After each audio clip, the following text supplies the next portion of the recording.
हृदय सराहत सियलो नाई, गुर समीप गवने दो भाई। राम कहा सब कौशिक पाही, सरल स्वभाव छुअत छल नाहि।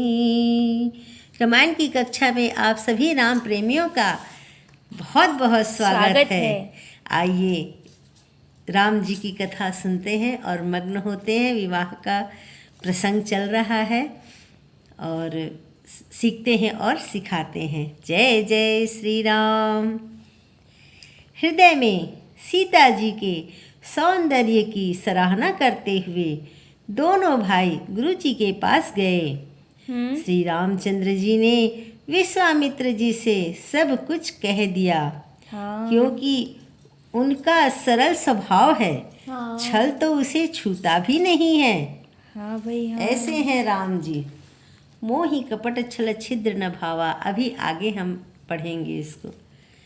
सुमन पाई मुनि पूजा कीन्ही, पुनि पुनि आशीष दुई भाई दीन्ही।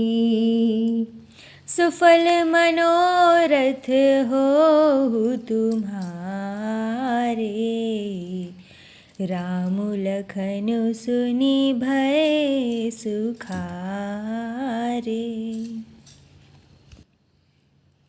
फूल पाकर मुनि ने पूजा की। हाँ जी। फिर दोनों भाइयों को आशीर्वाद दिया कि तुम्हारे मनोरथ सफल हों। जय हो। यह सुनकर श्री राम लक्ष्मण सुखी हुए। जय जय श्री राम।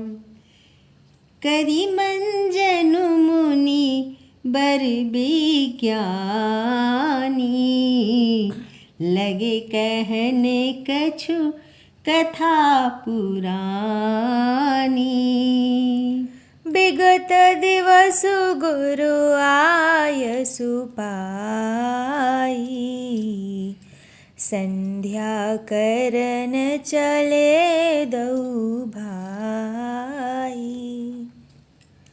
श्रेष्ठ विज्ञानी मुनि विश्वामित्र जी भोजन करके कुछ प्राचीन कथाएं कहने लगे। आहा, इतने में गुरु के साथ रहने से ज्ञान ही बढ़ता है। इतने में दिन बीत गया और गुरु की आज्ञा पाकर दोनों भाई संध्या करने चले। जय हो। संध्या करने चले मतलब संध्या की आरती करने चले। संध्या वंदन की भी तैयारी संध्या करने का। प्राची दिवस शशि वयु सुहावा, सिय मुख सरिस देखी सुख पावा। बहुरी विचारु किन्ह मन माही, सिय बदन समहिम कर नाहि। भगवान सीता जी की बदन की शोभा हिम बर्फ से कर रहे। उसके जैसे नहीं है ऐसे करके। उधर पूर्व दिशा में सुंदर चंद्रमा का उदय हुआ। संध्या वंदन करने गए हैं ना। अति सुंदर। तो और श्री रामचंद्र जी ने उसे सीता जी की मुख के समान देखकर सुख पाया। और फिर मन में विचार किए राम जी। क्या किए?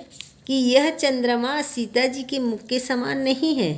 क्यों नहीं है? चंद्रमा में तो दाग है। हिमकर मतलब चंद्रमा। चंद्रमा, हिमकर मतलब चंद्रमा। उसके आने से ठंडा शीतलता होता है ना। तो चंद्रमा में दाग है, इसलिए सीता जी के मुख के समान नहीं है। क्योंकि सीता जी के मुख में दाग नहीं है। चंद्रमा को तो ग्रहण लगता है।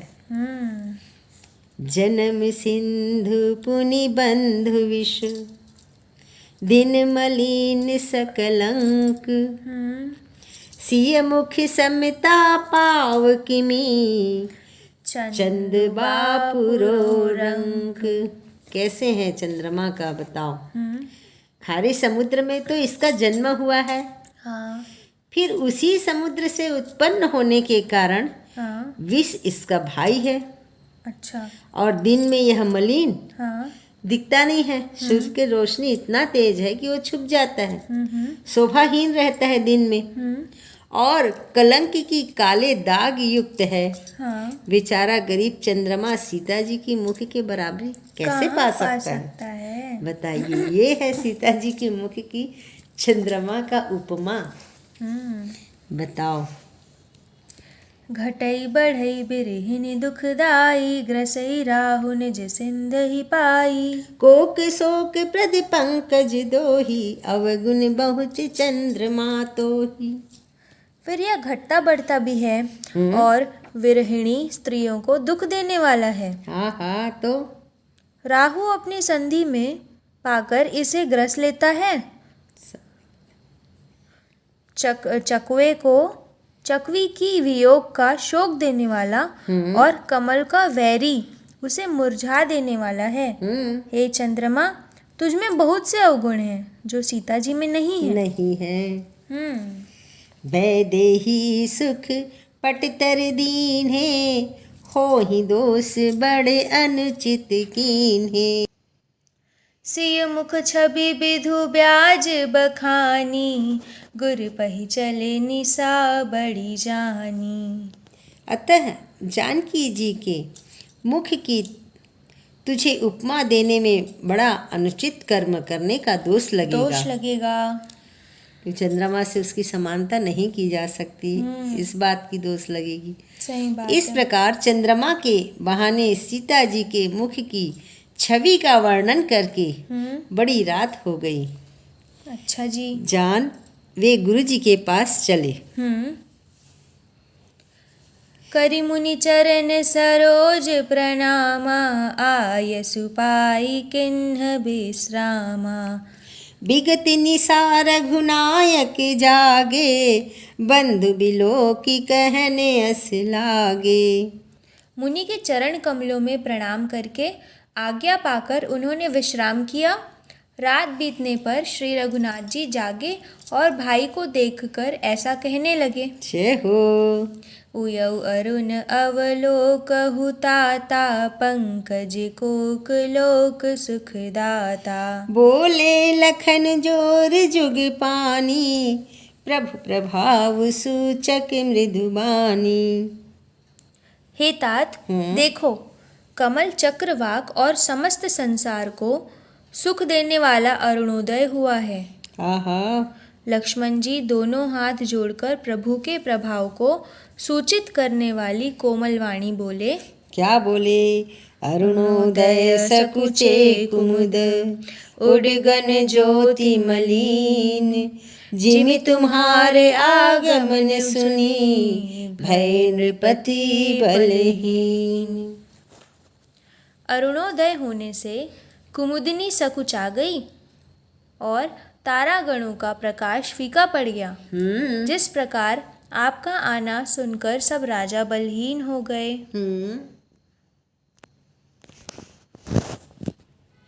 निप सब नखत करहीं उजियारी, टारी न सकहीं चाप तमि भारी। कमल कोक मधुकर खगनाना, हर्ष सकल निशा अवसाना। सब राजा रूपी तारे उजाला मंद प्रकाश हो जाते हैं। हाँ। पर वे धनुष रूपी महान अंधकार को काटा नहीं जा सकते। पर वे धनुष रूपी महान अंधकार को हटा नहीं सकते।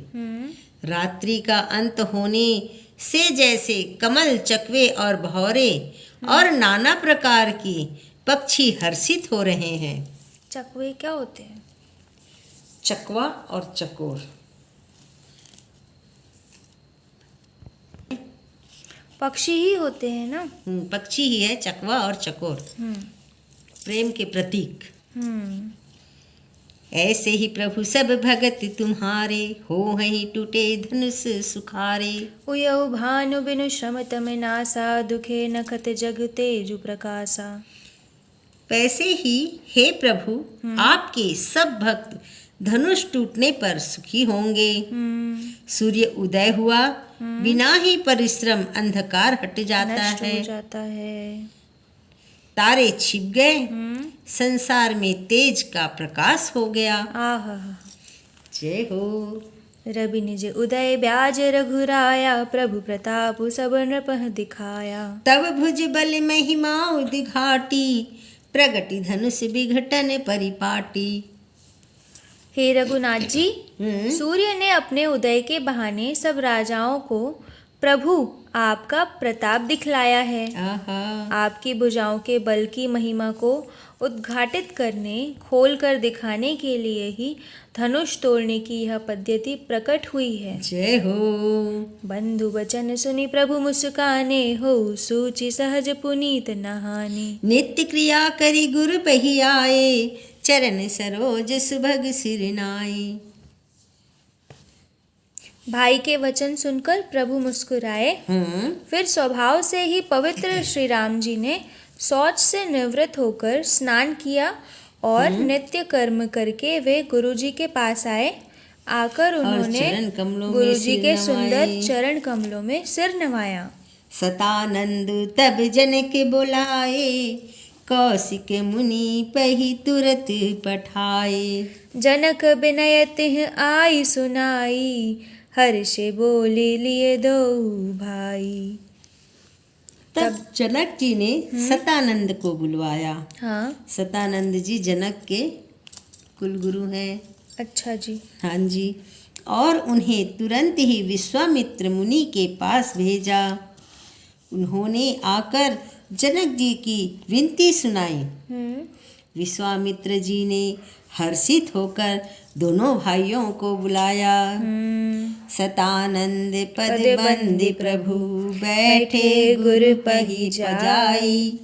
चलहु तात मुनि कहु तब, पठवा जनक बुलाई। शतानंद जी के चरणों की वंदना करके प्रभु श्री रामचंद्र जी गुरु जी के पास जा बैठे।